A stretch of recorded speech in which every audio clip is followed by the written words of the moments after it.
And let's take a look at your Caribbean report for tonight.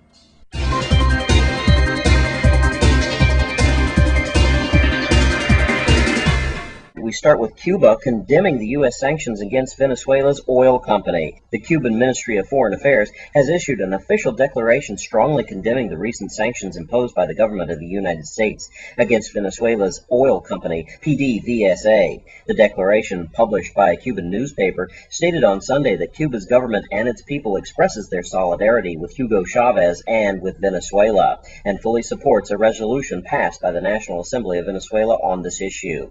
The declaration went on to claim that these sanctions by the United States has violated international law and implemented extraterritorial regulations. The note from the Cuban Ministry of Foreign Affairs added that the economic aspect of these measures is not the essential issue, but a risk that with this decision, Washington might be trying to provoke new conflicts in the region as part of an effort to divide Latin America and the Caribbean. By attacking Venezuela, you are attacking Cuba, stated the text. And in Charlestown, Nevis, despite the global financial and economic challenges, another entrepreneur has showed strong investment confidence in Nevis, that coming from Norway. Norwegian investor Christian Winpal, during his remarks, described the NIA as being welcoming and opening to this idea. We've decided to start the construction of the new Zenith Nevis project because we believe that tourism will increase in the future. The Zenith Nevis project, according to construction manager Woodward Bryant, will initially house 7 units with the possibility of more units in the future. The Zenith Nevis project will be beachfront properties made from amenities found locally on the island, using local concrete, steel, and wood. When completed, the private Zenith Beach houses will boast a wide range of amenities, including outdoor patios, 1 to 2 bedrooms, ocean and mountain views, a large entertainment area, open-style kitchen, and high-quality appliances, integrated sound systems with iPod docking and limestone floors, and hurricane-rated windows and doors. And finally, in Grenada. Grenada took another step forward in developing an agribusiness industry with Jasmine Eden. Jasmine Eden, the sprawling estate and botanical garden located in Greenville Valley, St. George's, launched the island's first pure bean pollen and other pharmaceutical guide dietary capsules. Prime Minister Tillman Thomas said in a statement that the administration supports Eden Laboratories Incorporated, the company which launched the new potent herbal supplement. Because Jasmine Eden is also a tourist destination, it has remarkably combined Grenada's tourism product with apiculture values and products, and my administration will continue to support such initiatives. A little-known fact about bee pollen is that it is rich in bioflavonoid rutin, important for capillary strength, and vitamin B12. It is, in fact, one of the few vegetable sources containing this vitamin. Preliminary observations indicate that bee pollen may prevent cancer. This Caribbean report is brought to you by Emerald K Tires, keeping you rolling right. And that's your Caribbean report for tonight. And there's a lot of controversy involving our voting machines. Recently, there was a test done at the education complex. Let's take a look. My name is Adelbert Bryan. I am one of the members of the Board of Election from the St. Croix District. I am the chairperson of the Election Reform Committee that was created this year. And I'm sure that many of us have been complaining and asking questions about election reform and machines and the technology as it relates to the federal requirements. So since I was the chairperson of the committee, we established a committee with 6 members, including myself, 4 from St. Thomas, myself and 2 from St. Croix.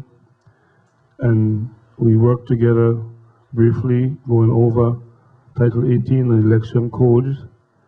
And we thus far have completed reaching some of the manufacturers that are certified from the Election Assistance Commission pursuant to the federal laws.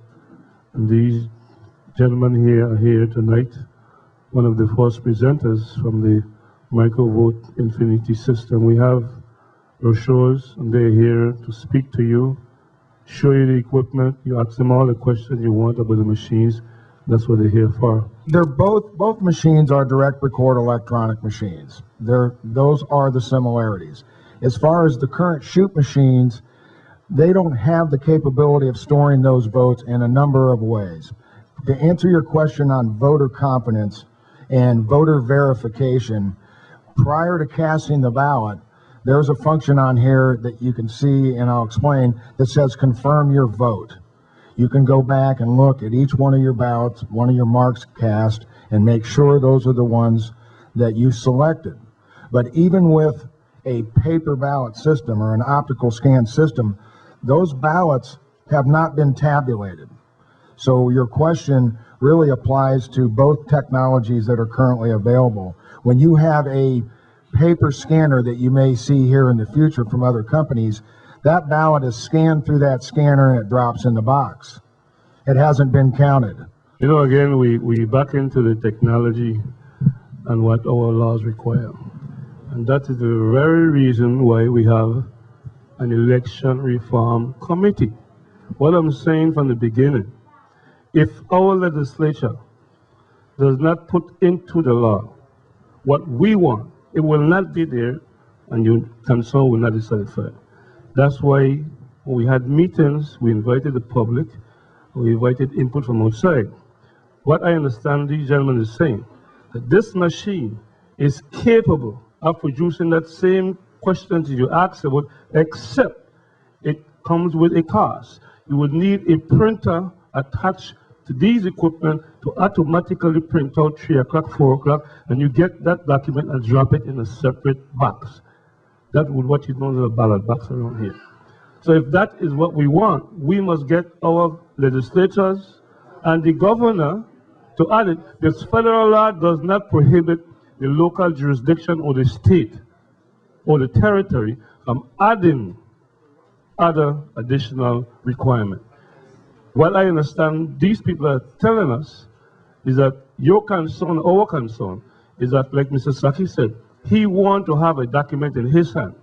And when he uses it and he scans it, or it is recorded on this machine, that this machine with a printer next side, the same time he confirms his vote, he gets that document and it is dropped in a box separate of the machine, and he can compare that if there's a recount. But he's not taking, Mr. Saki doesn't want to take the receipt home with him. He wants to leave it in a box. And the machine can do just what we ask it, unless our government change the law that we have right now.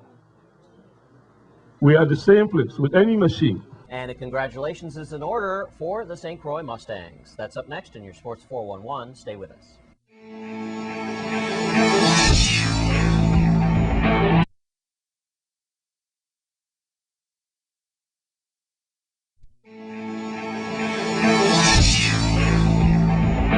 And tonight in your Sports 411 update, I've got some track and field information for you.